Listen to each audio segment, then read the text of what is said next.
ரோமருக்கு எழுதின நிருபம் 6ஆம் அதிகாரம் 11வது வசனத்துக்கு திருப்பிக் கொள்ளுங்கள். ரோமர் 6ஆம் அதிகாரம் 11வது வசனத்துக்கு திருப்பிக் கொள்ளுங்கள்.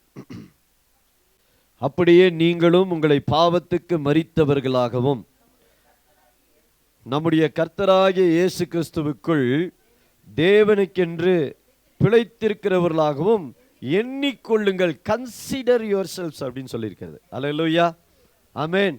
நம்ம என்ன பண்ணணுமா, நம்ம எண்ணிக்கொள்ள வேண்டும். எப்படி எண்ணிக்கொள்ளணும்? நான் கிறிஸ்துவுக்குள் பாவத்துக்கென்று மரித்தவனா என்ன வேண்டும். அல்லேலூயா. போன வாரத்தில் நம்ம படித்தோம் இல்லையா, ஒருவன் கிறிஸ்துவுக்குள் இருந்தால் அவன் புதிய சிருஷ்டியாயிருக்கிறான், பழையவைகள் எல்லாம் ஒளிந்து போயின, எல்லாம் புதிதாயின. யார் புதிதாக்கப்படுகிறார்கள் அப்படின்னா கிறிஸ்துவுக்குள்ள இருக்கிறவர்கள். அல்லேலூயா. கிறிஸ்துவுக்குள்ள வெளியில இருக்கிறவங்க கிடையாது. ஆமென். அல்லேலூயா. பாருங்க, மீன் தண்ணிக்குள்ள இருக்கும் பொழுது அது நல்லா வாழுகிறது.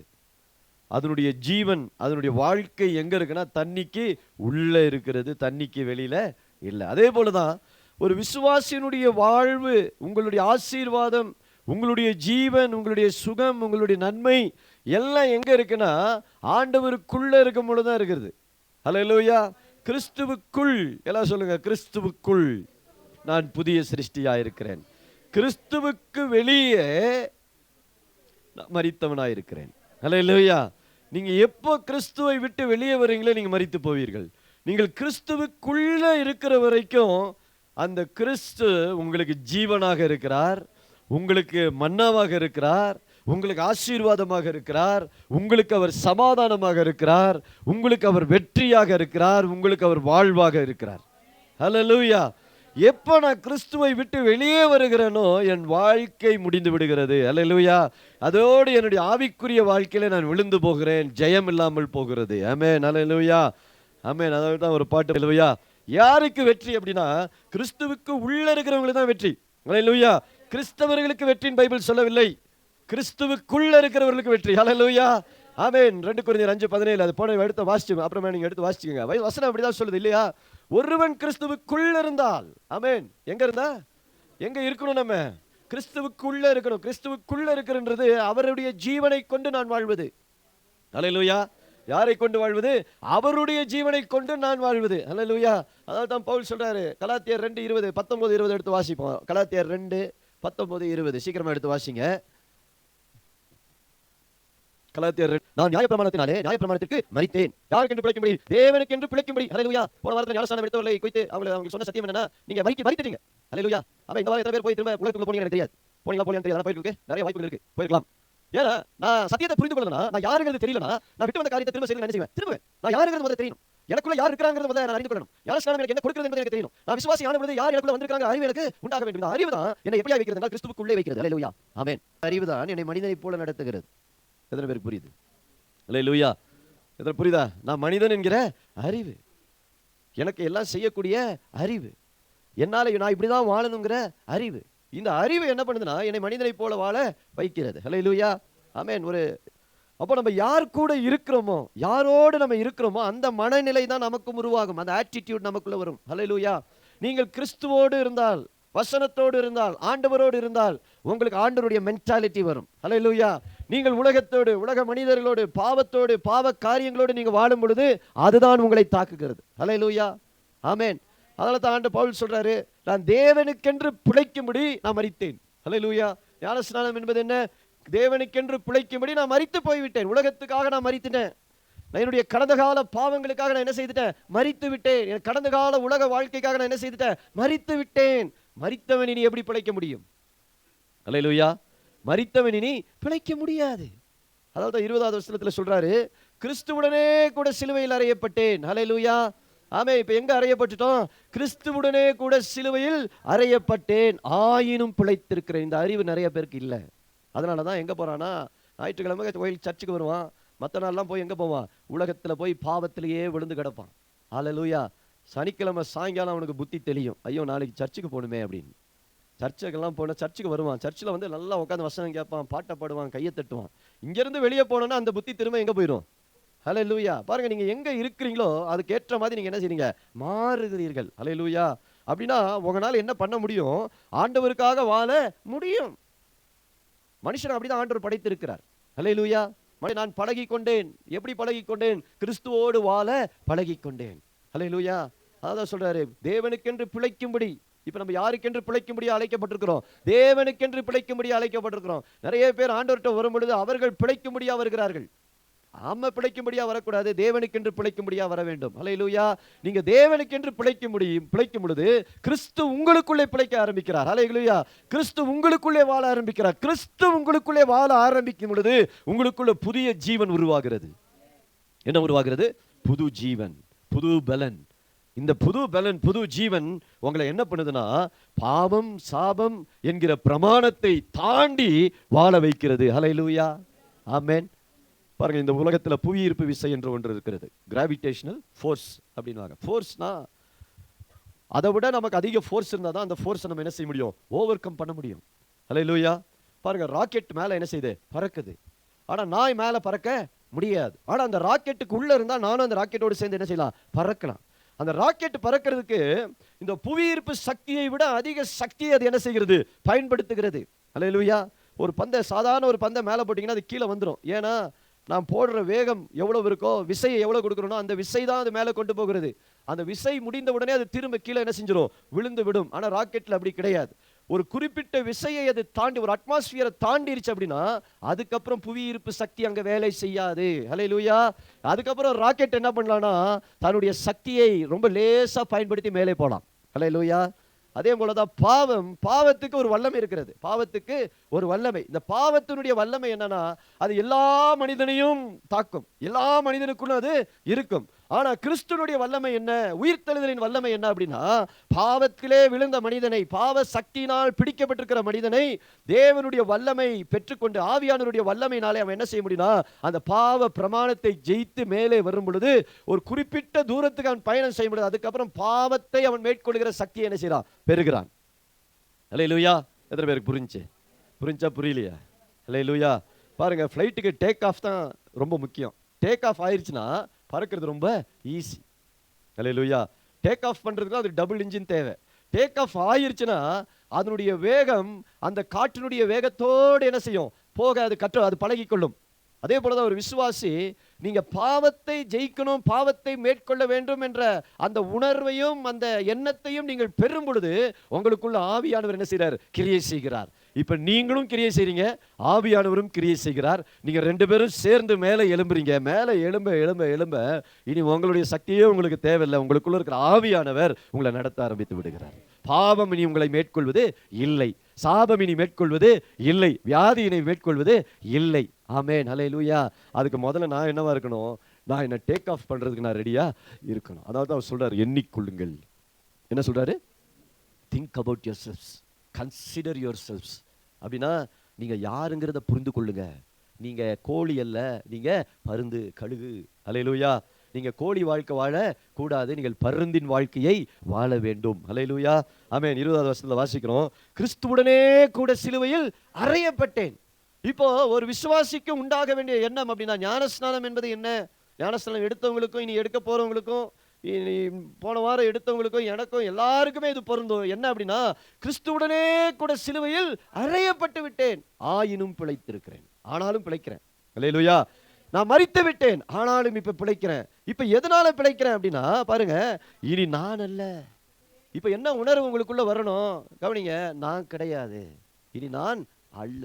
எப்போ நான் என்கிற அந்த சுயம் சாகுதோ, கிறிஸ்து வாழ ஆரம்பிக்கிறார். அல்லேலூயா.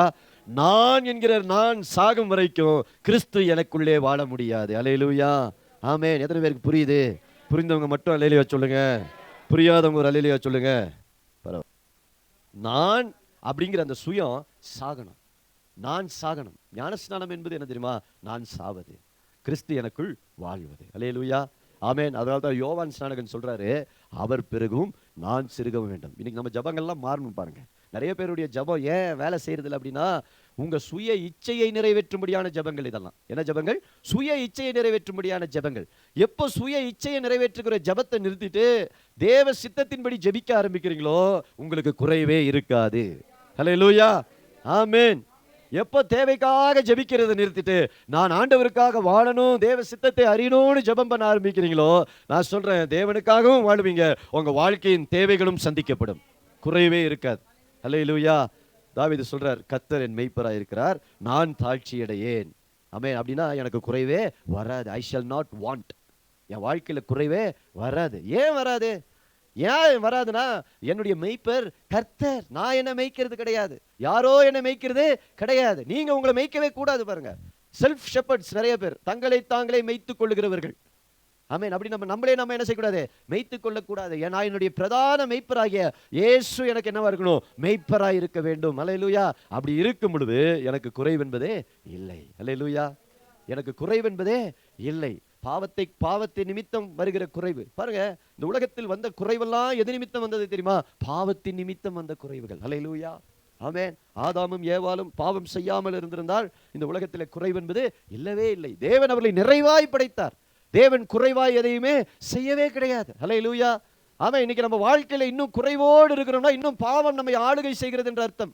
கிறிஸ்துவுக்குள்ள வந்துட்டோம், ரட்சிக்கப்பட்டுட்டோம், சபைக்கு வருகிறோம், ஆனாலும் குறைவுள்ள ஒரு வாழ்க்கை. விசுவாச குறைவு, பரிசுத்தத்துல குறைவு, நீதியில குறைவு, கிருபையில குறைவு, நமக்குள்ள அன்புல குறைவு, எல்லாத்துலயும் நமக்கு என்ன இருக்குது? குறைவு இருக்கிறது. காரணம் என்னன்னா, நான் வாழ்றேன். அல்லேலூயா. கிறிஸ்தவ வாழ்வு என்பது நான் வாழ்வதல்ல, கிறிஸ்து எனக்குள் வாழ்வது, நான் கிறிஸ்துவுக்குள் வாழ்வது. அல்லேலூயா. எத்தனை பேர் விசுவாசிக்கிறீங்க? ஆமென். இதுதான் கிறிஸ்தவ வாழ்வு. அல்லேலூயா. ஆமென். நான் கிறிஸ்துவுக்குள் வாழ்வது, கிறிஸ்து எனக்குள் வாழ்வது. எத்தனை பேருக்கு இது புரியுதுங்க? இந்த ஃபார்முலாவை ஃபாலோ பண்ணிட்டீங்கன்னா உங்க வாழ்க்கையில் இருக்க எல்லா ப்ராப்ளமும் இன்னையோட சால்வ். அல்லேலூயா. அது பாவ பிரச்சனையா இருக்கட்டும், சாப பிரச்சனையா இருக்கட்டும், வியாதி பிரச்சனையா இருக்கட்டும், குடும்ப பிரச்சனையா இருக்கட்டும், ஃபினான்ஷியல் ப்ராப்ளமா இருக்கட்டும், என்ன ப்ராப்ளமா இருக்கட்டும், உன் ப்ராப்ளத்தை இன்னையோடு ப்ராப்ளத்தை சால்வ் பண்ணிக்கலாம். இந்த ஃபார்முலாவை அப்ளை பண்ணணும். என்ன ஃபார்முலானா, நான் கிறிஸ்துவுக்குள் வாழ்கிறேன், கிறிஸ்து எனக்குள் வாழ்கிறார். Problem solved. பிரசங்கம் முடிஞ்சிச்சு. அல்லேலூயா. இதுக்கு மேல ஒரு பிரசங்கமே உனக்கு தேவை கிடையாது. அல்லேலூயா. ஒரே வார்த்தை தான், டெய்லி இதை மெடிடேட் பண்ணு. நான் கிறிஸ்துவுக்குள், கிறிஸ்து எனக்குள் வாழ்கிறார். அல்லேலூயா. ஆமென். கிறிஸ்துவுக்குள் வாழும் எனக்கு எப்போதும் வெற்றி உண்டு, வெற்றி உண்டு, வெற்றி உண்டு. பெர்க்மன்ஸ் பாடுறார் அழகா. ஆமென். போடு. என்ன உண்டு? எப்போதுமே வெற்றி உண்டு. பாவம் உன்னை பிடிச்சு இழுக்க முடியாது, சாபம் உன்னை கீழே இழுக்க முடியாது, பிசாசு உன்னை ஜெயிக்க முடியாது. அல்லேலூயா. இந்த காலத்துல நிறைய என்னைக்கு நான் இல்ல, எனக்குள்ள இயேசு அப்படிங்கிற உணர்வு உனக்குள்ள வருகிறதோ, உன் வாழ்க்கையில வெற்றி ஆரம்பித்து விட்டது, ஜெயம் ஆரம்பித்து விட்டது. ஆமென். உன்னை எந்த சத்துருவும் கீழே விழத்தள்ளவே முடியாது. அல்லேலூயா. அதனால்தான் பவுல் சொல்றாரு, எண்ணிக்கொள்ளுங்கள். என்ன எண்ணிக்கொள்ளுங்கள்? நான் கிறிஸ்துவுடனே மரித்தேன் என்று எண்ணிக்கொள்ளுங்கள். அல்லேலூயா. சபைக்கு மிக முக்கியமான சத்தியம். ஆமென். விசுவாசம், அன்பு, இதெல்லாம் இருந்தாலுமே மிக முக்கியமான சத்தியம் என்ன தெரியுமா? நான் கிறிஸ்துவுக்குள் வாழ்கிறேன். அல்லேலூயா. கிறிஸ்து எனக்குள் வாழ்கிறார். பழைய ஏற்பாட்டில் வாசிக்கிறோம், தாவீது சொல்றார், உன் தேவன் எங்கே என்று புறஜாதியார் சொல்வானேன். நிறைய பேர் இன்னைக்கு அப்படித்தான் ஜெபம் பண்றோம். என்ன, ஆண்டவரே எங்கே இருக்கிறீர்? ஆண்டவர் சொல்றார், நான் உனக்குள்ள தான்டா இருக்கிறேன். தாவீது ஜெபம் பண்ணார். தாவீதுக்குள்ள இயேசு இல்ல. இன்னைக்கு நமக்குள்ள யார் இருக்கா? அல்லேலூயா. நான் எல்லாம் சொல்லுங்க, எனக்குள்ள இயேசு, நான் அவர் ஆலயம், எனக்குள்ளே இயேசு, என்ன நடந்தாலும் எவ்வேளையிலும் எப்போதும் எப்போதும் துதிக்கிறவனுக்குள்ள பாத்தீங்கன்னா யார் இருப்பா? அல்லேலூயா. தாவீது கூட தான் இயேசு இருந்தார். நல்லா புரிந்து கொள்ளணும்.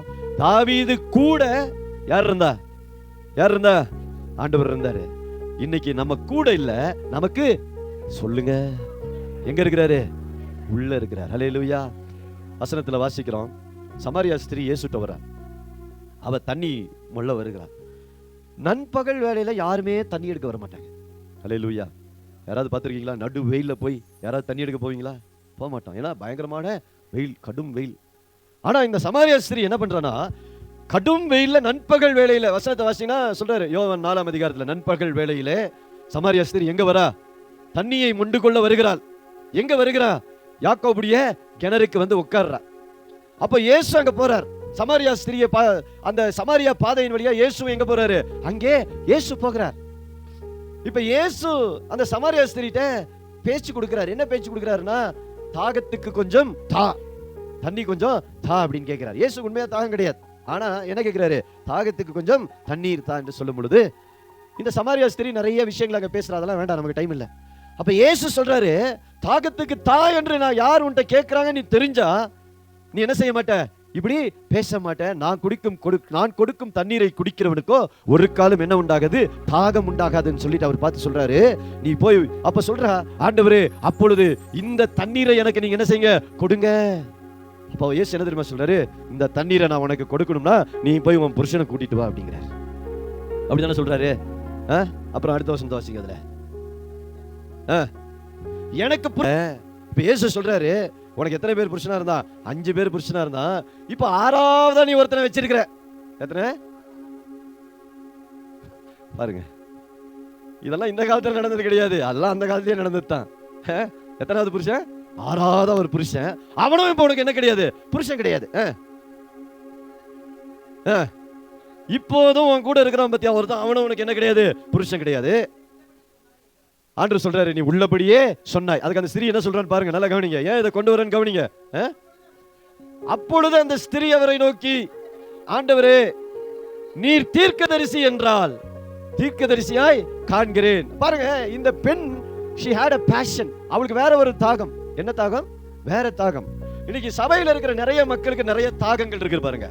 புருஷன் தாகம், பணம் தாகம், உலக மோகம் தாகம், அப்புறம் என்னது அழகுன்ற தாகம், அப்புறம் நிறைய தாகம், ஏதோ செய்யணும் தாகம். இவளுக்கு என்ன தாகம், புருஷர்ல மாத்துறதுல ஒரு இன்ட்ரெஸ்ட். இவளுக்கு 6 புருஷனை வச்சிருக்கா, 6ஆவதும் கூட வாழ்றவன் கிடையாது. இப்ப நிறைய பேருக்கு அப்படி பாருங்க. இதெல்லாம் தாகம். இதெல்லாம் என்னது, தாகம். என்ன தாகம், இதெல்லாம் thirst அப்படினுவாங்க, உலக தாகங்கள். இதெல்லாம் என்ன தாகம், உலக தாகம். நிறைய பேருக்கு குடிக்கிறதுல தாகம். தண்ணி குடிச்சா அவனுக்கு தாகம் தீராது, கோட்டர் அடிச்சா தாகம் தீந்துரும். ஹல்லேலூயா. நம்மளாம் தண்ணி குடிச்சாதான் தாகம் தீரும். சிலருக்கு என்ன அடிக்கணும், கோட்டர் அடிக்கணும். அந்த தாகம் தீரணும்னா அடுத்த கோட்டர் அடிக்கணும். அது தீர தீர என்ன சொல்றாரு, உன் தாகம் நீ தீரவே தீர. பாவங்கிறது ஒரு தாகங்க, அது தீரவே தீர. ஹல்லேலூயா. நீ எவ்வளவு உள்ள போயிட்டே இருக்கியா, அது உள்ள இழுத்துக்கிட்டே தான் இருக்கும். படுகுழி, என்னது படுகுழி, அபீஸ் அப்படினாங்க. கேள்விப்பட்டீங்களா? அது பேர் என்னது, அபீஸ். அபீஸ் என்ன தெரியுமா, எண்ட்லெஸ் பிட். என்னது எண்ட்லெஸ் பிட். அந்த குழிக்கு நீவே கிடையாது. பாவத்துல போய் ஒரு மனுஷன் சிக்கிட்டான் அப்படினா அந்த பாவத்துல இருந்து வெளிய வரவே முடியாது. ஏன்னா ஆழத்துல இழுத்து கொண்டு போய் கடைசில பாதாளத்துல கொண்டு போய் செய்யும். ஹல்லேலூயா. அதனால சமாரிய ஸ்திரியை பார்த்து இயேசு சொல்றாரு, நான் குடிக்கும் தண்ணீரை நீ குடித்தா இனி உனக்கு என்ன தாகம் இருக்காது, புருஷன் தாகம் உனக்கு இருக்காது. ஹல்லேலூயா. பாவத்தை மாற்றுகிற வல்லமையும் சக்தியும் நான் குடிக்கிற தண்ணீர் உனக்கு இருக்கு. அதான் இயேசு சொல்றாரு. ஹல்லேலூயா. ஆமென். நீங்க நிறைய பேர் இயேசு குடிக்கிற தண்ணீரையும் வாங்கி குடிச்சிட்டு உலகத்திலே போய் தண்ணி குடிச்சிட்டு. ஆமென். ஹல்லேலூயா. அதான் சொல்றாரு, நான் என்னை விசுவாசிக்கிற யோவான் அதுல 8ஆம் அதிகாரத்துல சொல்றாரு. அப்புறம் வாசிங்க. 8ஆம் அதிகாரத்துல சொல்றாரு, நான் கொடுக்கும் தண்ணீரை குடிக்கிறவனுக்கு ஒரு காலம் தாகம் உண்டாது, அவருக்குள்ள இருந்து என்ன புறப்படுமா, ஜீவனுள்ள நதிகள் புறப்படும். ஹல்லேலூயா. விசுவாசிக்கு என்ன தாகம் இருக்க கூடாது சொல்லுங்க, விசுவாசிக்கு என்ன தாகம் இருக்க கூடாது. புருஷனை பார்க்க தேவன் என்னை அழைக்கல, அவரோடு வாழ தேவன் என்னை செய்கிறார், அழைத்திருக்கிறார். ஹல்லேலூயா. ஹல்லேலூயா. இந்த சமாரிய ஸ்திரீனுடைய வாழ்க்கை நமக்கு ஒரு உதாரணம். உலகத்துல நம்ம எவ்வளவுதான் மாத்திக்கிட்டே இருந்தாலும், புடவையை மாத்தலாம், எவ்வளவுதான் துணி இருந்தாலும், எவ்வளவுதான் நகை இருந்தாலும், எவ்வளவுதான் நமக்கு பணம் இருந்தாலும், எவ்வளவுதான் புருஷர்களை நம்மளை வைத்துக் கொண்டாலும், எவ்வளவுதான் குடிச்சாலும் வெறிச்சாலும், பாவத்தோடு நீங்க வாழ்ந்தாலுமே அது உங்களுக்கு என்ன கொடுக்கறது இல்ல. ஹல்லேலூயா. ஆமென். பாருங்க, ஒரு வேலையில இருந்து மற்றவர்கள் மாறிக்கொண்டே இருப்பாங்க. ஐடி கம்பெனிலாம் இப்ப ரொம்ப சகஜம். ஒரு வருஷம் ஒரு கம்பெனில இருப்போம், அடுத்த வருஷம் வேற கம்பெனி, அடுத்த வருஷம் வேற கம்பெனி, அடுத்த வருஷம் வேற கம்பெனி. என்ன ரீசன், ஒரே ரீசன், அங்க அதிகமா சம்பளம் கிடைக்குது. என்ன கிடைக்குது, முடிவே இல்லை பாருங்க. ஹல்லேலூயா. யாராவது ஒருத்தர் திருப்தியாய் போதும் நான் இதுல இருக்கிறேன்னு யாராவது சொல்லியிருக்கிறது கேட்டிருக்கீங்களா? யாருமே கிடையாது. ஹல்லேலூயா. ஆனா ஒன்றை புரிந்து கொள்ளுங்க, இயேசு உங்களோடு இருந்தா அதுல கிடைக்கிற திருப்தி வேற எதுலையுமே கிடைக்காது. ஹல்லேலூயா. ஏன்னா அவர் கொடுக்கும் தண்ணீரை குடிக்கிறவனுக்கு ஒரு காலம் என்ன உண்டாகாது, தாகம் உண்டாகாது. ஹல்லேலூயா.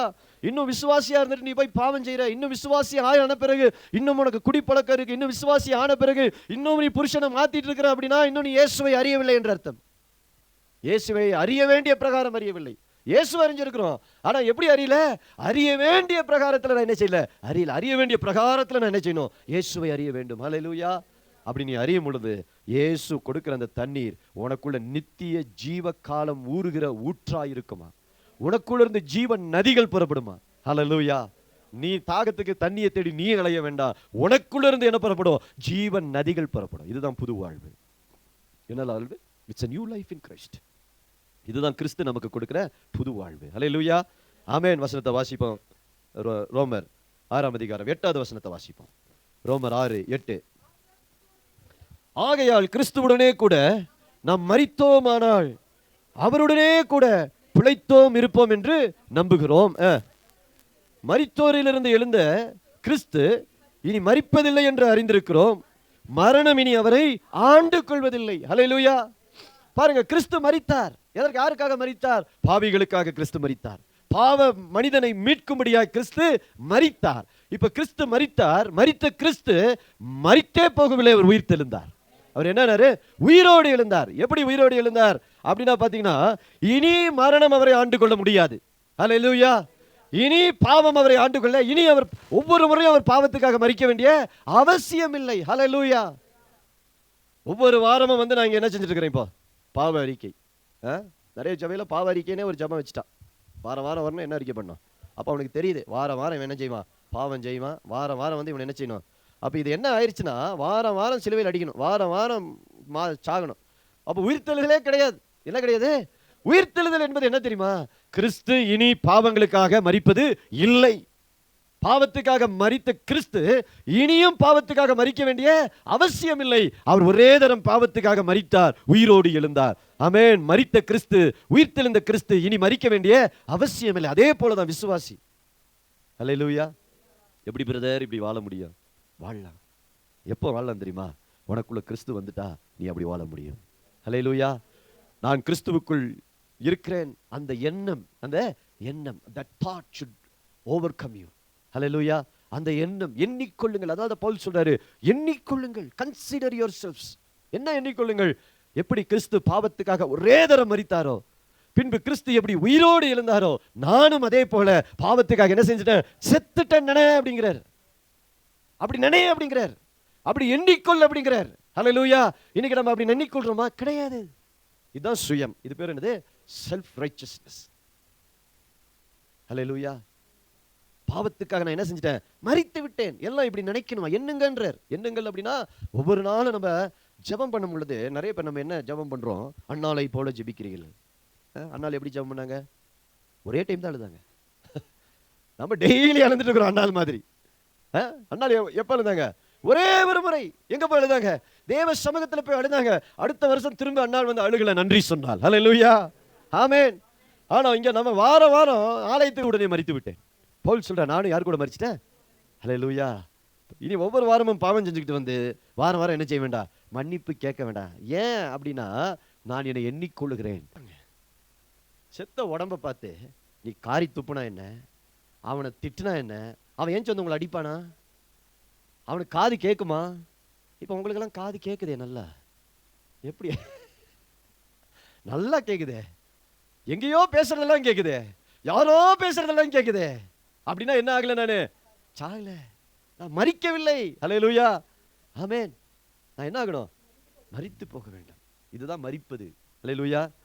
உயிரோடு இருக்கிறீங்கன்னா உங்களுக்கு இன்சல்ட், மரிச்சிட்டீங்கன்னா உங்களுக்கு என்ன கிடையாது. நீங்க சொல்லுவீங்க, யார் பார்த்துக்குவா?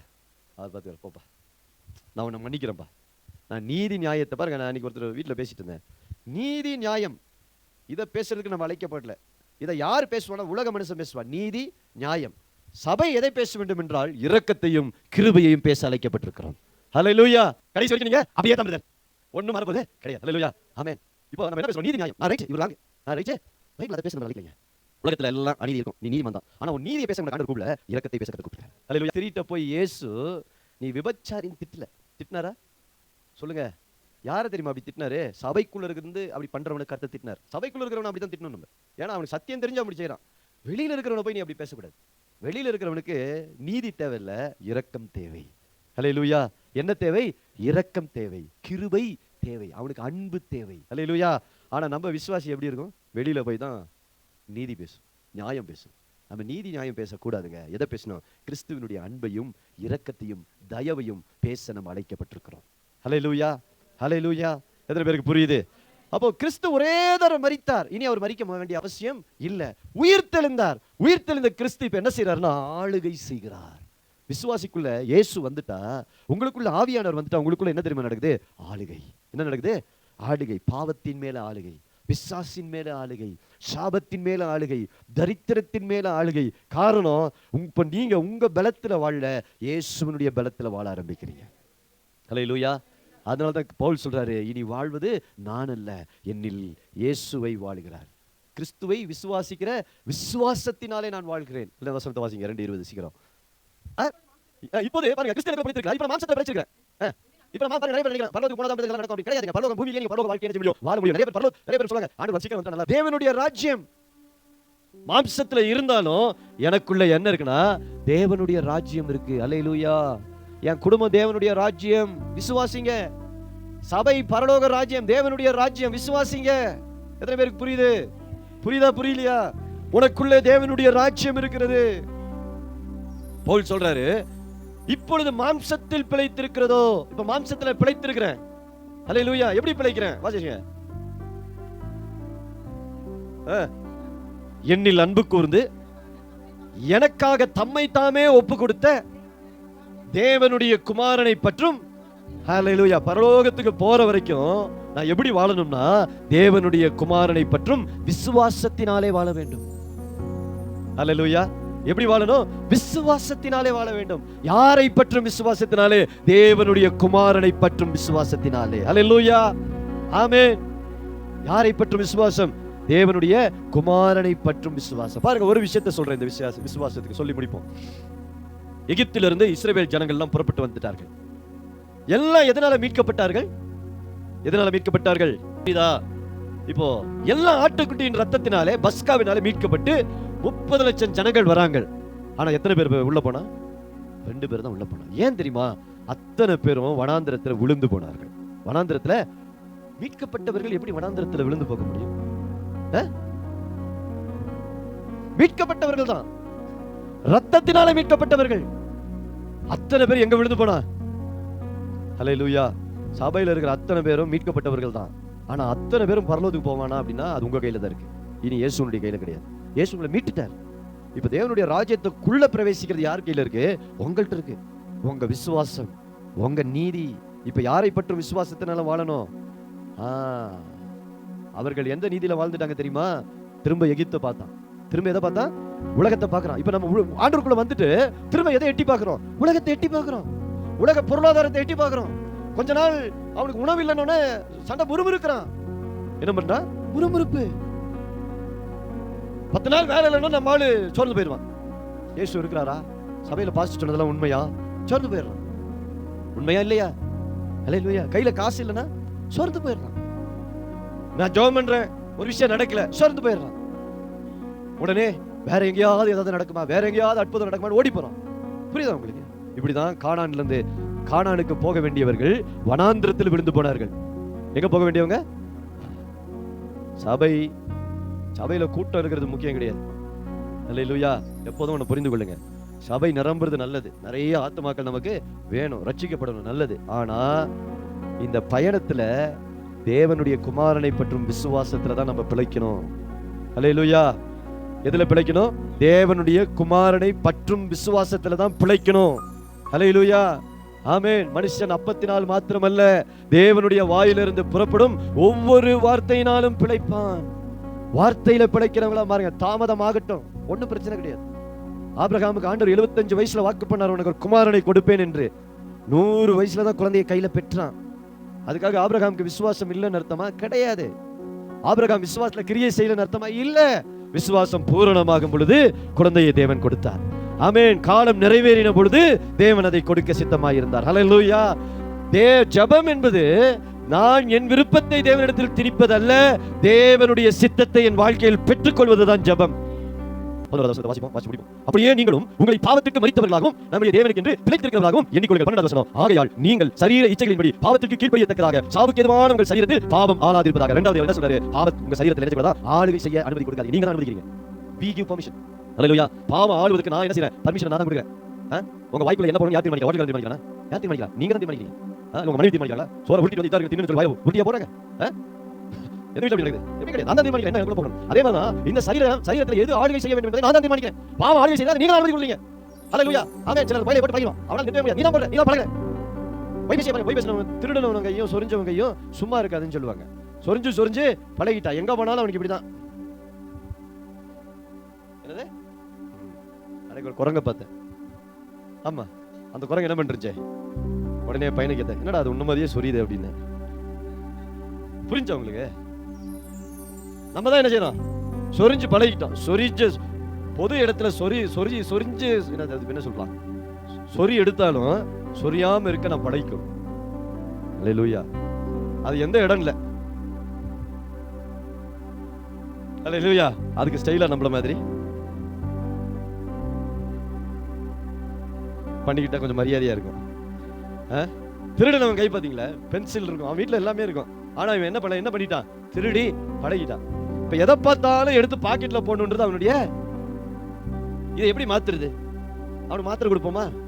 மாத்திரையில மாத்தாது. அவன் சொல்லணும், இனி என் கையை என்ன செய்யக்கூடாது, திருட கூடாது. இனி வாயில என்ன போக கூடாது, என்ன போக கூடாது. கேன்சர் வந்த பிறகுதான் நிறைய பேருக்கு தெரியும், ஐயோ போட்டதெல்லாம். புரியுதா? நீங்க தீர்மானம் பண்ணுங்க, இனி நான் இதை பார்க்க கூடாது.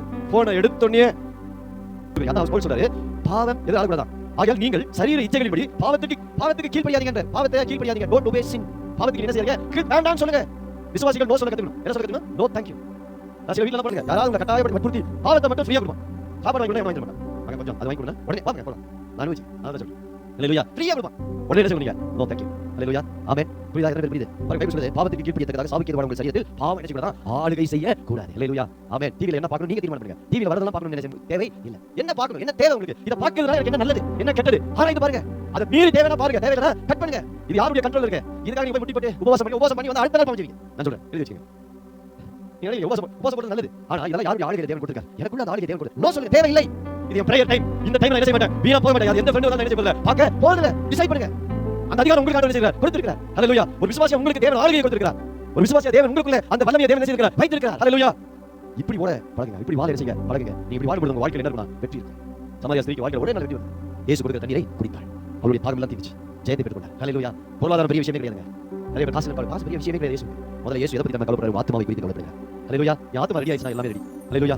ஆத்மா நல்லா ஆயிடுச்சுனா எல்லாமே நல்லா ஆயிடும். ஆமென். ஹalleluya. எல்லாம் எழுந்திருப்போம், ஜெபம்.